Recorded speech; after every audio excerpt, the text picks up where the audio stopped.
আচ্ছা ঠিক আছে। মইনুল, আরে মামুন তুই? হ্যাঁ ভাই আমি আমি একটু তোর কাছে আইছি ভাই। ভাই রে, সেদিন তুই আমার বাড়ি আইছিস, তোর সাথে আমি অনেক খারাপ ব্যবহার করেছি। তুই মনে কিছু করিস নে ভাই, দয়া করে তুই আমার মাফ করে দে। আরে তুই মাপ চাচ্ছিস কেন? ওই দিনকার ওই বিষয়টা আমি ভুলে গেছি, আমি মনে রাখিনি ভাই। তো যাই হোক, বাড়ি আইসিস যখন চল বাড়ির ভিতরে চল। না ভাই, আমি বাড়ির ভিতরে যাচ্ছি না। আমি তোর কাছে অনেক বিপদে পড়েই আইছি ভাই। বিপদে পড়ে আইসিস? কি বিপদ? বিপদ ভাই, তুই স্যার আমারে কেউ বাঁচাতে পারবে না। আরে কি করছিস ভাই? কি এরকম বিপদ সেটা কদিনই? ভাই তুই তো জানিস আমি বিদেশে যাওয়ার পরে এখানে লোক নিতাম। আমি প্রথমে যে লোকগুলো নিয়ে গেছি ওখান থেকে বেশ কিছু টাকা আমি পাইছি। আমি যার মাধ্যমে লোক নিতাম, আমরা এক রুমেই থাকতাম, একই কোম্পানিতে চাকরি করতাম। আমি বিদেশ থেকে আসার আগে 25 লক্ষ টাকা নিয়ে ওর হাতে দিই। এখন বাড়ি এসে আমি ওর কাছে কল দিই, ওর নাম্বারে কল ঢোকে না, ব্লক করে রেখেছে। ওরে কোথাও পাচ্ছি না। এখন শুনতেছি ও নাকি কোম্পানি ছেড়ে অন্য কোম্পানিতে চলে গেছে। ভাই তুই আমার এই বিপদ থেকে উদ্ধার কর। আমি আমি আর নিতে পারতেছি না ভাই, তুই আরে আমায় ফিরাস না কি ভাই। করতেছিস?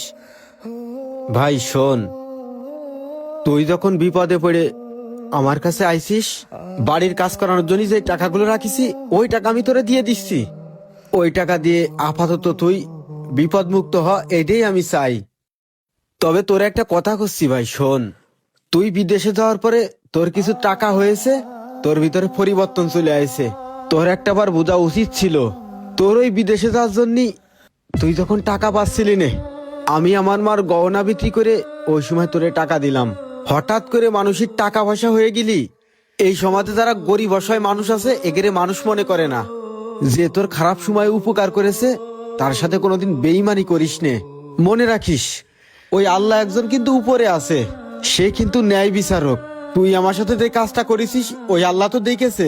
টাকা পয়সার অহংকার চিরকাল থাকে না, তাই কোনোদিন অহংকার করবি না ভাই। অহংকার পতনের মূল, নিমিষেই সব শেষ হয়ে যায়। তো যাই হোক, তুই যে তোর ভুলটা এখন বুঝতে পারিস, এটাই মেলা ভাই। আর বিপদে পড়ে আমার কাছে আইছিস, এই বিপদেতে আমি তোরে রক্ষা করব যতটুকু পারি। আয়, বাড়ির ভেতরে আয়। এটাই বাস্তবতা।